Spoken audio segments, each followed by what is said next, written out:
Calculated his steps while lest his feet lead him to hell. Every step a step closer to a bad death. A sudden fall could lead to a bad crash. A bad friend who plans to have step could be the very friend holding his hands.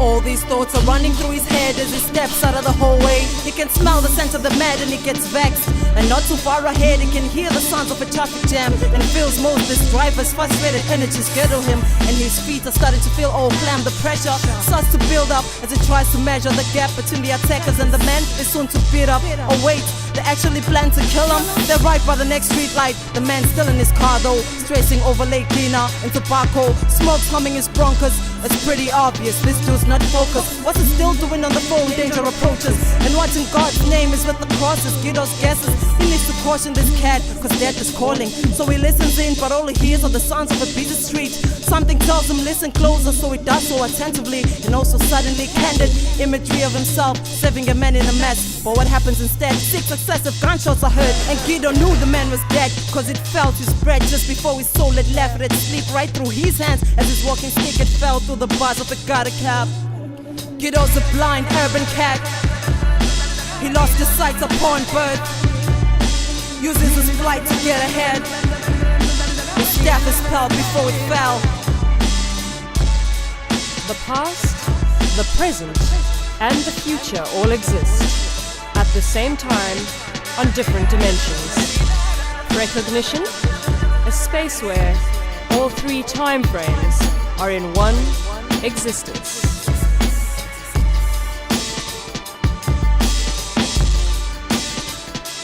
Lil D, Silver's a perfect combination of mom and grandpa. Strikes her every time she sees a reflection by the river. See, she's a child of incest, but as far as she's concerned, those are her 2 most favorite people in the whole wide world. Last year when she turned 7, they bought a coke with a stressful elephant. But then an old friend of her mom's had to come and spoil it for her. She left her no choice but to show her how rude it is to stare, stripping her bare naked in search of the real D. Deceiver, hates it when people won't receive the messages she struggles to deliver. Glaring through the book with pitiful looks instead of trying to comprehend the gestures I expect as acts. And that's why her anger often turns lethal. Anger turns lethal. The first victim of that was Fred Felix the cat. Not a single of his whole 9 souls survived her rat.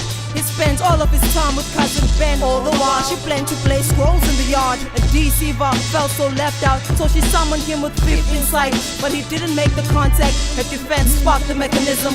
Cutthroat, jealous energy, and razor sharp, direct physical contact with his arteries. The more rage she felt, the deeper the fangs from hell. They watched him hemorrhaging continually, dying a terrible death. No light at the end of this tunnel. Now she cast the last spell. Felt like an axe in his head. What little energy he had left, he tried to make contact with her, but Siva wouldn't reverse, wouldn't let herself blink. She wanted revenge. And 8 months later, Auntie Delilah followed for bruising her ego, staring straight through clues like her brain was nothing but hollow. A child born without a voice would kill to get a point across. Time and again she feels ignored, carries the cross to kill with force. When pushed to certain limits, the human mind can perform what some refer to as miracles.